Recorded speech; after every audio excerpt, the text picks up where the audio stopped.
Hello, grizzly bears. Welcome to another installment of The Great Gatsby by F. Scott Fitzgerald. Read by yours truly, Papa Bear. For those of you who are new to the channel, there are a few things you should know. The first is that my reading of this book, like all of my readings, is intended primarily as ASMR. And if you don't know what that means, it means essentially that I'm trying to relax you, the listener, calm you, perhaps even put you to sleep. So, my readings are not fast-paced or exciting or even particularly entertaining. And if you're looking for those things, you are in the wrong place. Please move along. Because my readings are the opposite of all those things, on purpose. On the other hand, if you're here to relax, then welcome in.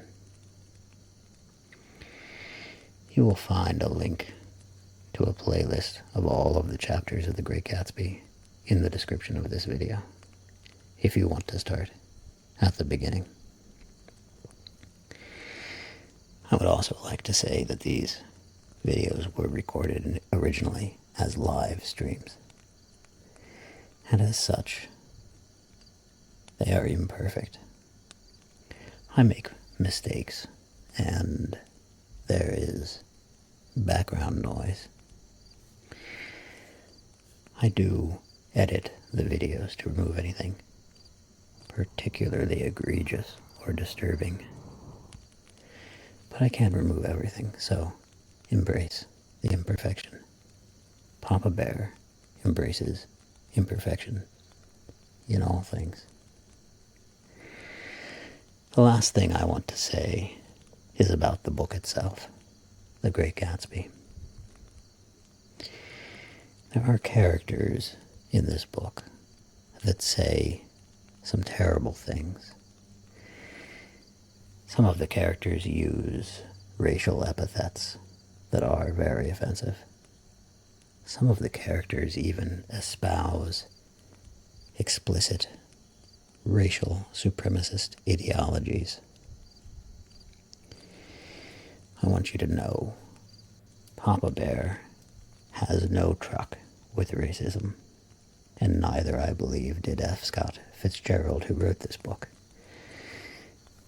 It seems to me, given the way he wrote this book, that he did not intend you to like the characters. He did not write them as particularly likable characters. He wrote them specifically to illustrate the flaws of human nature, and I think he does a spectacular job of that. But just be aware, you will encounter, if you listen to or read this book, offensive ideologies, ideas, and racial epithets. That's all I wanted to say. So, without further ado, let's get right to it. Please enjoy.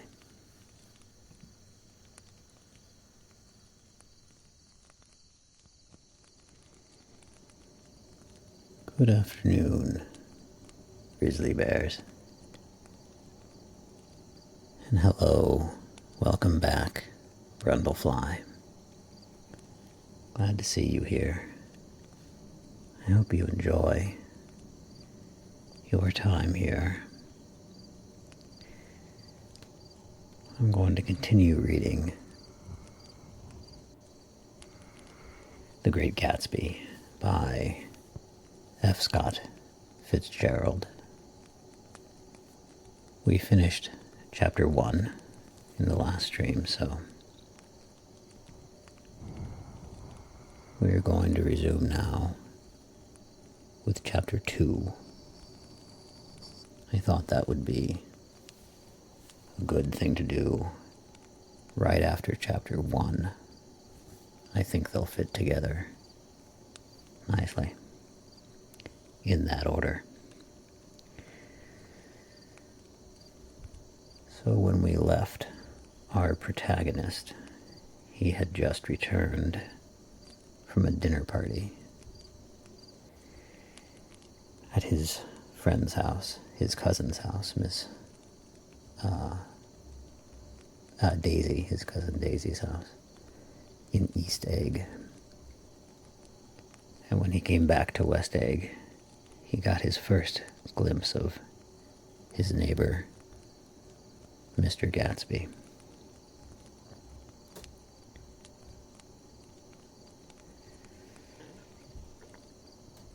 Chapter 2. About halfway between West Egg and New York, the motor road hastily joins the railroad and runs beside it for a quarter of a mile, so as to shrink away from a certain desolate area of land. This is a valley of ashes, a fantastic farm where ashes grow like wheat into ridges and hills and grotesque gardens, where ashes take the forms of houses and chimneys and rising smoke and, finally, with a transcendent effort, of ash-gray men who move dimly and already crumbling through the powdery air. Occasionally a line of gray cars crawls along an invisible track, gives out a ghastly creak, and comes to rest. And immediately the ash-gray men swarm up with leaden spades and stir up an impenetrable cloud, which screens their obscure operations from your sight.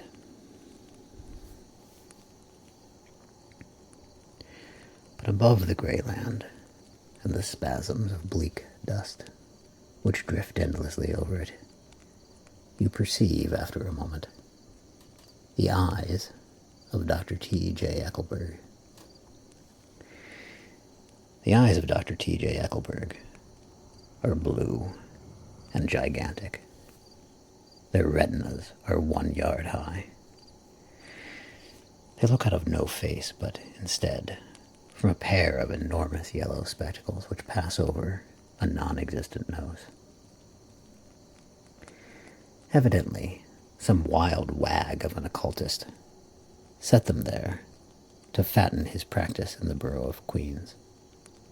Excuse me, not occultist, oculist. Evidently, some wild wag of an oculist set them there to fatten his practice in the borough of Queens, and then sank down himself into eternal blindness, or forgot them and moved away.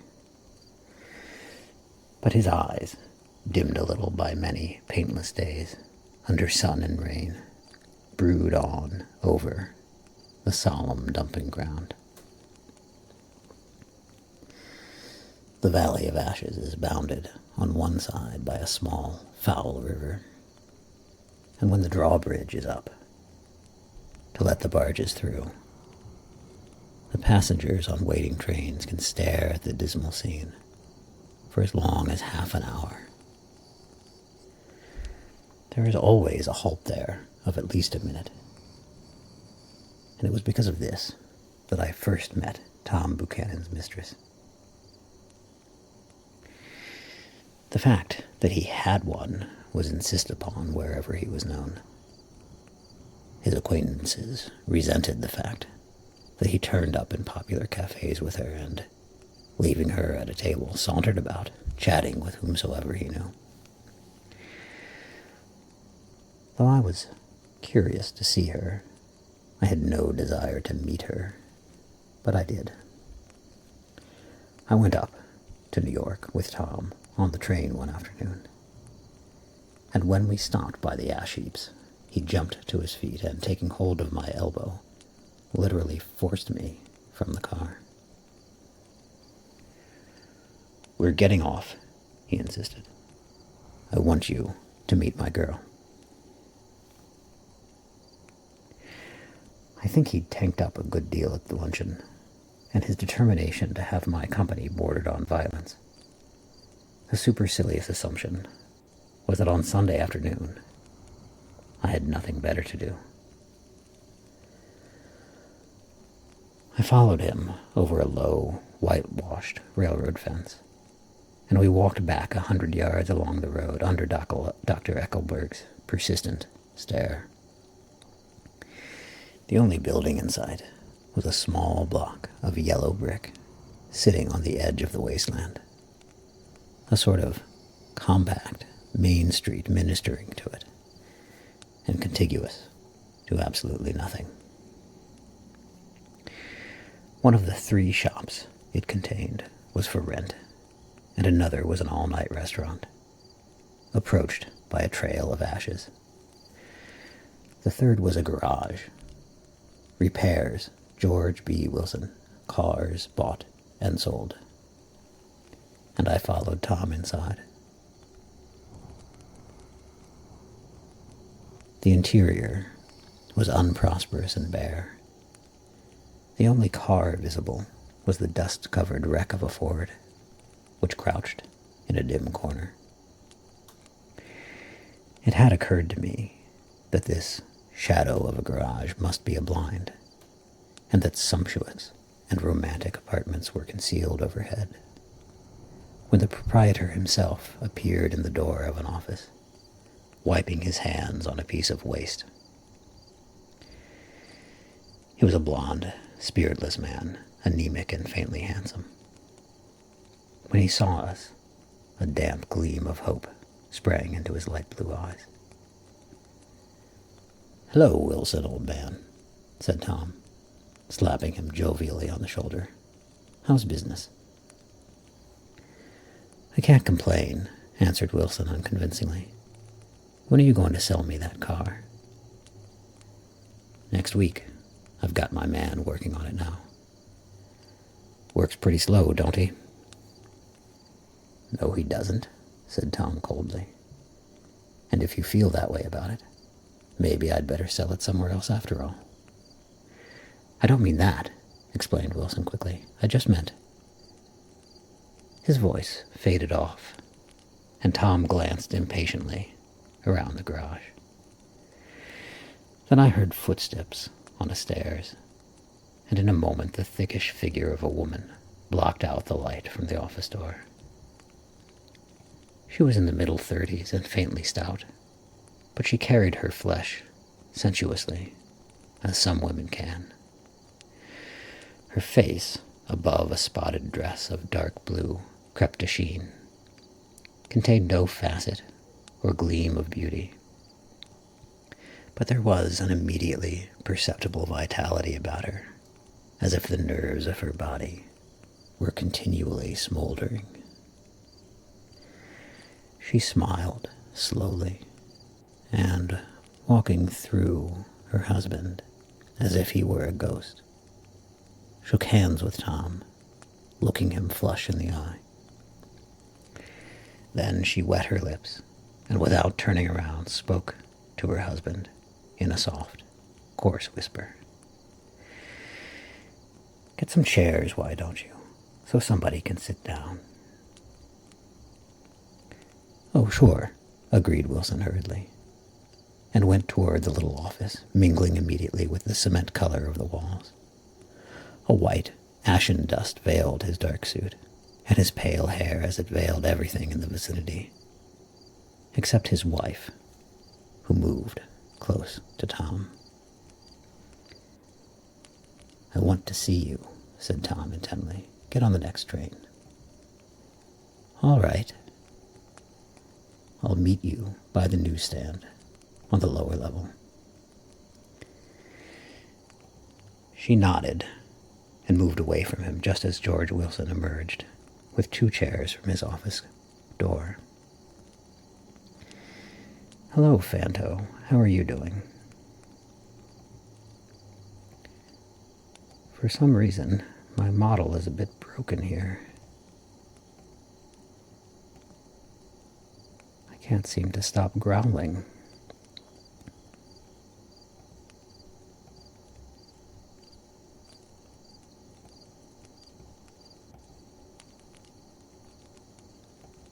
There we go. I didn't mean to growl at you, Fanto. I meant to wave. Like that. But I can growl too. I can stick my tongue out even.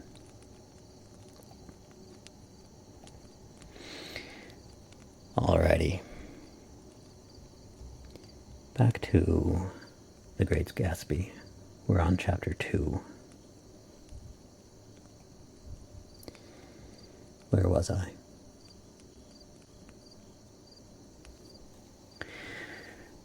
We waited for her, down the road and out of sight.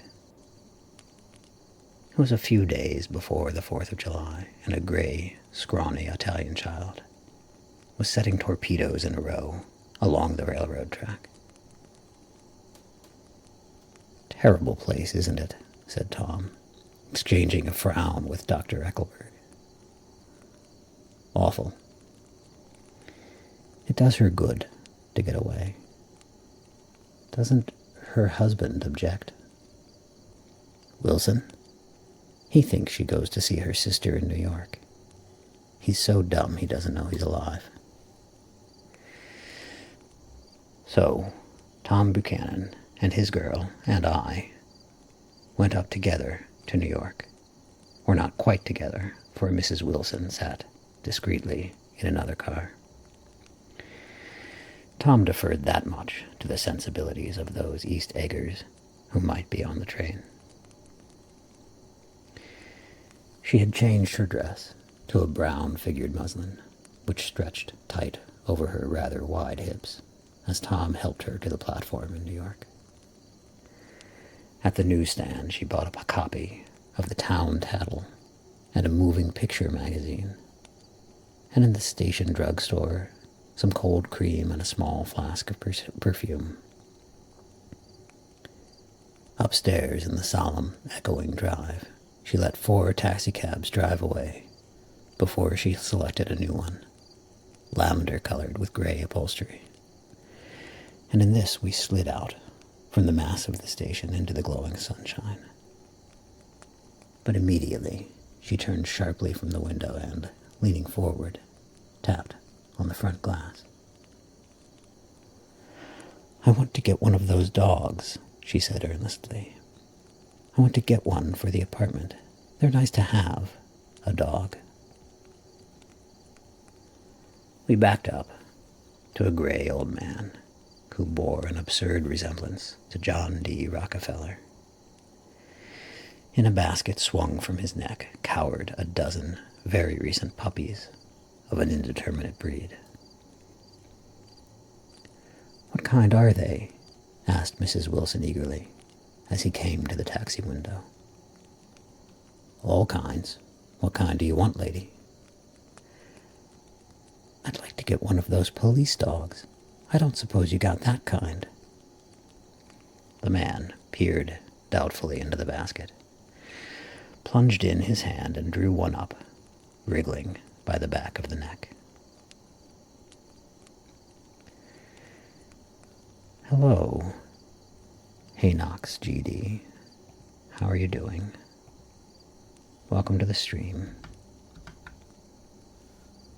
Let's see if my wave works this time. It does. Last time I greeted somebody, I meant to wave, but I ended up growling at them instead. Very unpleasant. I'm doing very well. We are reading The Great Gatsby by F. Scott Fitzgerald. We're on chapter 2.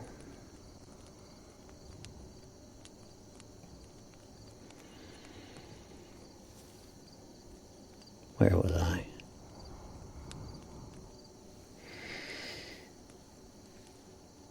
That's no police dog, said Tom. No, it's not exactly a police dog, said the man with disappointment in his voice. It's more of an Airedale. He passed his hand over the brown wash rag of a back. Look at that coat. Some coat. That's a dog that'll never bother you with catching cold. I think it's cute, said Mrs. Wilson enthusiastically. How much is it? That dog? He looked at it admiringly. That dog will cost you $10. The Airedale. Undoubtedly there was an Airedale concerned in it somewhere, though its feet were startlingly white, changed hands and settled down into Mrs. Wilson's lap, where she fondled the weatherproof coat with rapture. Is it a boy or a girl? She asked delicately. That dog? That dog's a boy. It's a bitch, said Tom decisively. Here's your money. Go and buy 10 more dogs with it. We drove over to Fifth Avenue, warm and soft, almost pastoral, on the summer Sunday afternoon. I wouldn't have been surprised to see a great flock of white sheep turn the corner. Hold on, I said. I have to leave you here. No, you don't, interposed Tom quickly. Myrtle will be hurt if you don't come up to the apartment. Won't you, Myrtle? Come on, she urged. I'll telephone my sister Catherine. She's said to be very beautiful by people who ought to know. Well, I'd like to, but... We went on, cutting back again over the park, toward the West Hundreds. At 158th Street, the cab stopped at one slice in a long white cake of apartment houses. Throwing a regal, homecoming glance around the neighborhood, Mrs. Wilson gathered up her dog and her other purchases and went haughtily in. I'm going to have the McKees come up, she announced, as we rose in the elevator. And of course I got to call up my sister, too. The apartment was on the top floor, a small living room, a small dining room, a small bedroom, and a bath. The living room was crowded to the doors, with a set of tapestried furniture entirely too large for it, so that to move about was to stumble continually over scenes of ladies swinging in the gardens of Versailles. The only picture was an over-enlarged photograph, apparently a hen sitting on a blurred rock. Looked at from a distance, however, the hen resolved itself into a bonnet, and the countenance of a stout old lady beamed down into the room. Several old copies of the town tattle lay on the table, together with a copy of Simon Called Peter, and some of the small scandal magazines of Broadway. Mrs. Wilson was first concerned with the dog. A reluctant elevator boy went for a box full of straw and some milk, to which he added his own initiative, a tin of large, hard dog biscuits, one of which decomposed apathetically in the saucer of milk all afternoon. Meanwhile, Tom brought out a bottle of whiskey from a locked bureau door. I have been drunk just twice in my life, and the second time was that afternoon. So everything that happened has a dim, hazy cast over it, although until after 8 o'clock the apartment was full of cheerful sun. Sitting on Tom's lap, Mrs. Wilson called up several people on the telephone. Then there were no cigarettes, and I went out to buy some at the drugstore on the corner. came back, they had both disappeared. So I sat down discreetly in the living room and read a chapter of Simon Called Peter. Either it was terrible stuff, or the whiskey distorted things, because it didn't make any sense to me. Just as Tom and Myrtle, after the first drink, Mrs. Wilson and I called each other by our first names, reappeared, company commenced to arrive at the apartment door. The sister, Catherine, was a slender, worldly girl of about 30, with a solid, stocky bob of red hair, and a complexion powdered milky white. Her eyebrows had been plucked and then drawn on again at a more rakish angle. But the efforts of nature toward the restoration of the old alignment gave a blurred air to her face. When she moved about, there was an incessant clicking as innumerable pottery bracelets jingled up and down her arms. She came in with such a proprietary haste and looked around so possessively at the furniture that I wondered if she lived here. But when I asked her, she laughed immoderately, repeated my question aloud, and told me she lived with a girlfriend at a hotel. Mr. McKee was a pale, feminine man from the flat below. He had just shaved, for there was a white spot of lather on his cheekbone, and he was most respectful in his greeting to everyone in the room. He informed me that he was in the artistic game, and I gathered later that he was a photographer and had made the dim enlargement of Mrs. Wilson's mother, which hovered like an ectoplasm on the wall. His wife was shrill, languid, handsome, and horrible.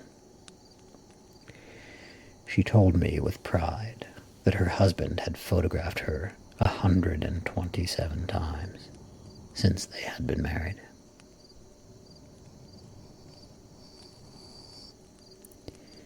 Mrs. Wilson had changed her costume some time before, and was now attired in an elaborate afternoon dress of cream-colored chiffon,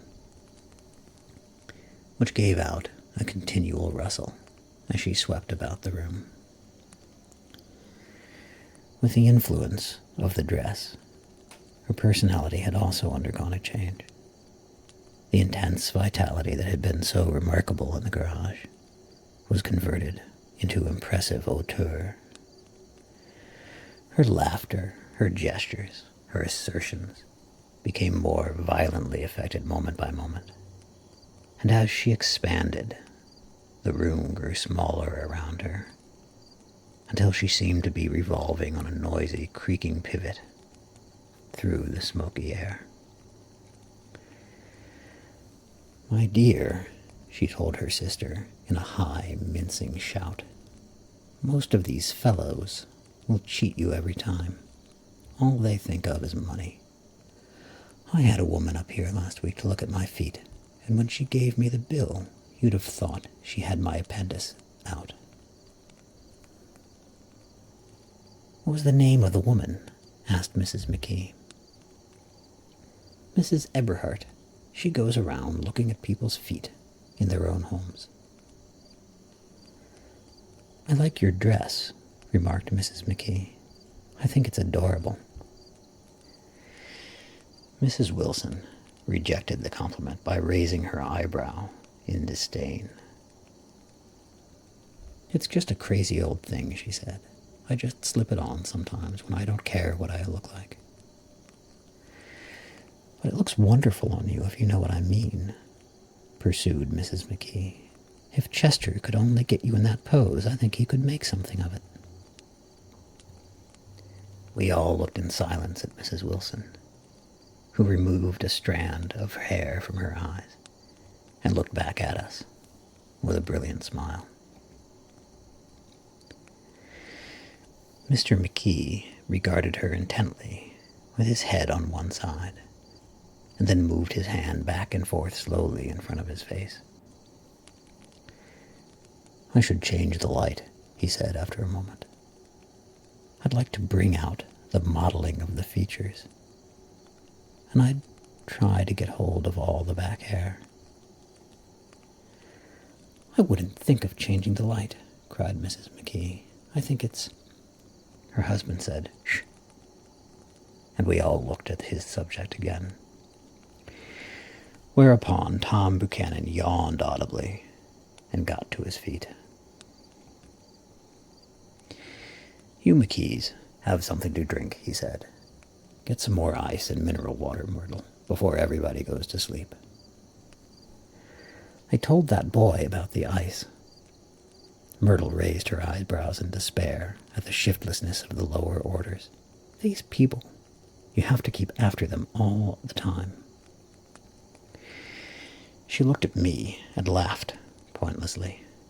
Then she flounced over to the dog, kissed it with ecstasy, and swept into the kitchen, implying that a dozen chefs awaited her orders there. "I've done some nice things out on Long Island," asserted Mr. McKee. Tom looked at him blankly. "Two of them we have framed downstairs." "Two what?" demanded Tom. "Two studies. One of them I call Montauk Point, the Gulls, and the other I call Montauk Point, the Sea." The sister, Catherine, sat down beside me on the couch. "Do you live down on Long Island too?" she inquired. "I live at West Egg." "Really? I was down there at a party about a month ago, at a man named Gatsby's. Do you know him?" "I live next door to him." "Well, they say he's a nephew or a cousin of Kaiser Wilhelm's. That's where all his money comes from." "Really?" She nodded. "I'm scared of him. I'd hate to have him get anything on me." This absorbing information about my neighbor was interrupted by Mrs. McKee's pointing suddenly at Catherine. "Chester, I think you could do something with her," she broke out. But Mr. McKee only nodded in a bored way and turned his attention to Tom. "I'd like to do more work on Long Island, if I could get the entry. All I ask is that they should give me a start." "Ask Myrtle," said Tom, breaking into a short shout of laughter as Mrs. Wilson entered with a tray. "She'll give you a letter of introduction, won't you, Myrtle?" "Do what?" she asked, startled. "You'll give McKee a letter of introduction to your husband, so he can do some studies of him." His lips moved silently for a moment as he invented George B. Wilson at the gasoline pump, or something like that. Catherine leaned close to me and whispered in my ear, "Neither of them can stand the person they're married to." "Can't they?" "Can't stand them." She looked at Myrtle and then at Tom. "What I say is, why go on living with them if they can't stand them? If I was them, I'd get a divorce and get married to each other right away." "Doesn't she like Wilson either?" The answer to this was unexpected. It came from Myrtle, who had overheard the question, and it was violent and obscene. "You see," cried Catherine triumphantly. She lowered her voice again. "It's really his wife that's keeping them apart. She's a Catholic, and they don't believe in divorce. Daisy was not a Catholic, and I was a little shocked at the elaborateness of the lie. When they do get married, continued Catherine, they're going west to live for a while until it blows over.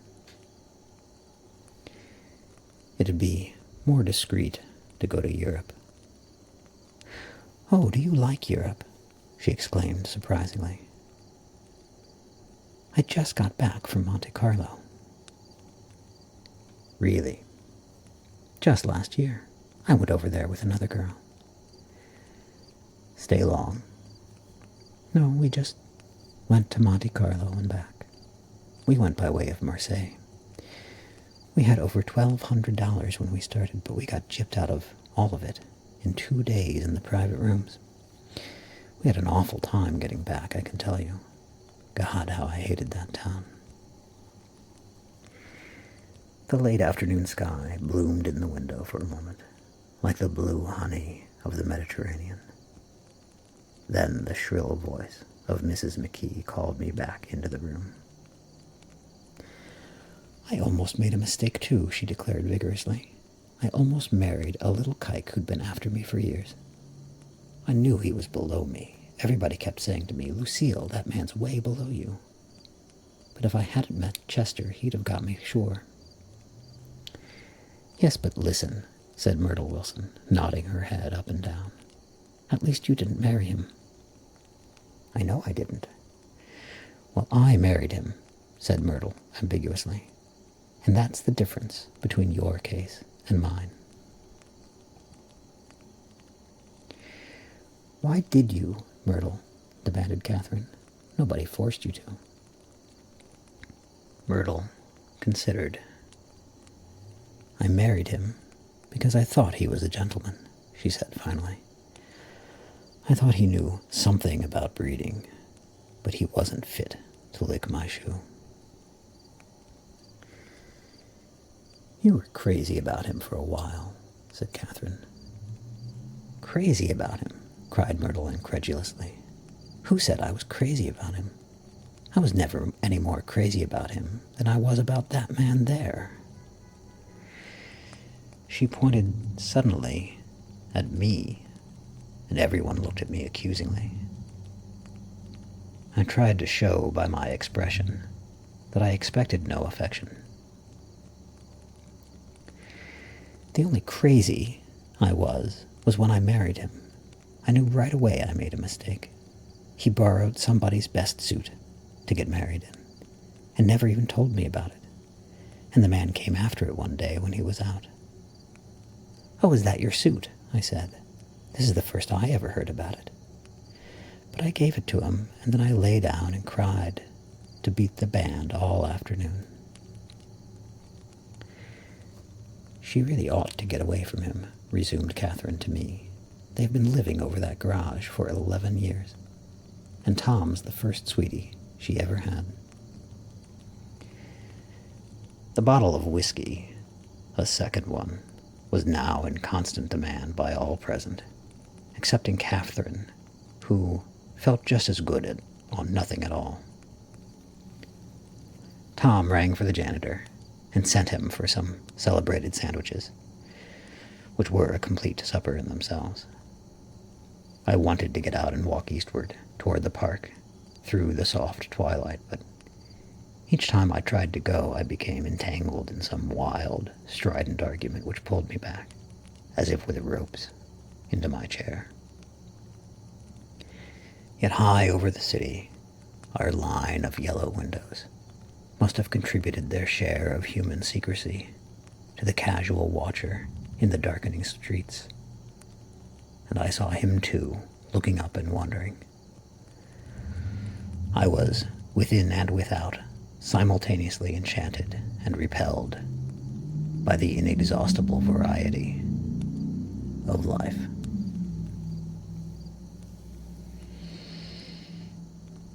There you have some city ambience in this reading.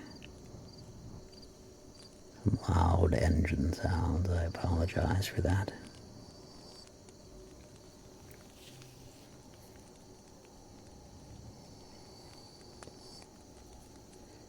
Myrtle pulled her chair close to mine, and suddenly her warm breath poured over me the story of her first meeting with Tom. It was on the two little seats facing each other that are always the last ones left on the train. I was going up to New York to see my sister and spend the night.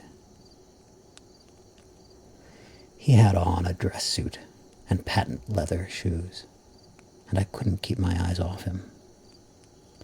But every time he looked at me, I had to pretend to be looking at the advertisement over his head.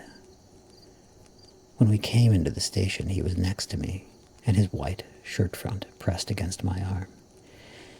And so I told him I'd have to call a policeman, but he knew I lied. I was so excited that when I got into a taxi with him, I didn't hardly know I wasn't getting into a subway train. All I kept thinking about over and over was, you can't live forever. You can't live forever. She turned to Mrs. McKee, and the room rang full of her artificial laughter. "My dear," she cried, "I'm going to give you this dress as soon as I'm through with it. I've got to get another one tomorrow. I'm going to make a list of all the things I've got to get. A massage and a wave, and a collar for the dog, and one of those cute little ashtrays where you touch a spring, and a wreath with a black silk bow for Mother's grave that'll last all summer." I got to write down a list so I won't forget all the things I got to do. It was 9 o'clock. Almost immediately afterward, I looked at my watch and found it was 10. Mr. McKee was asleep on a chair with his fists clenched in his lap, like a photograph of a man of action. Taking out my handkerchief, I wiped from his cheek the spot of dried lather that had worried me all afternoon. The little dog was sitting on the table looking with blind eyes through the smoke, and from time to time groaning faintly.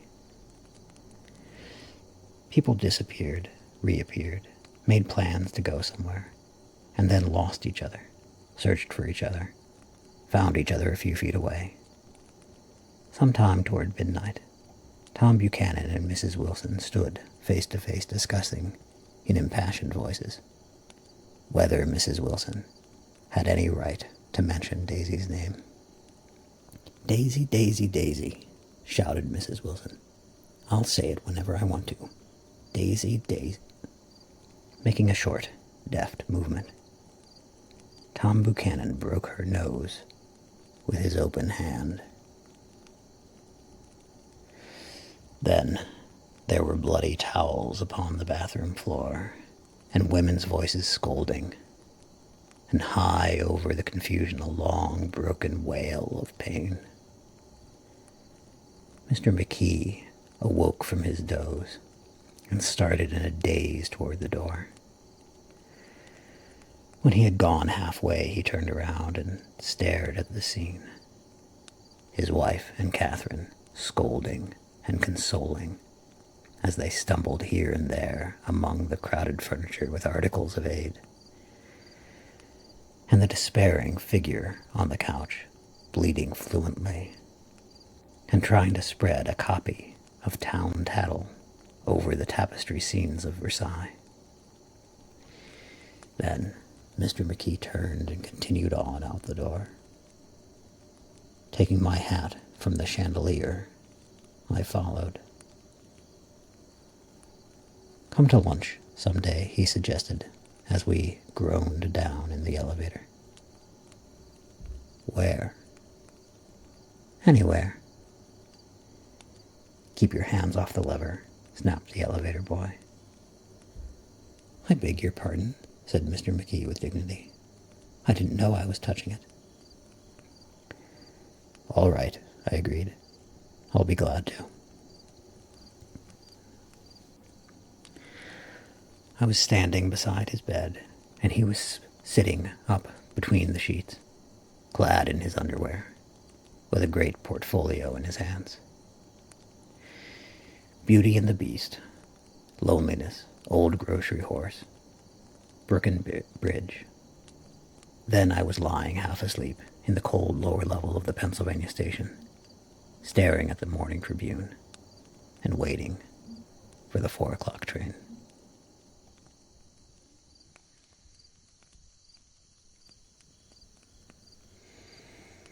That was the end of Chapter 2 of The Great Gatsby.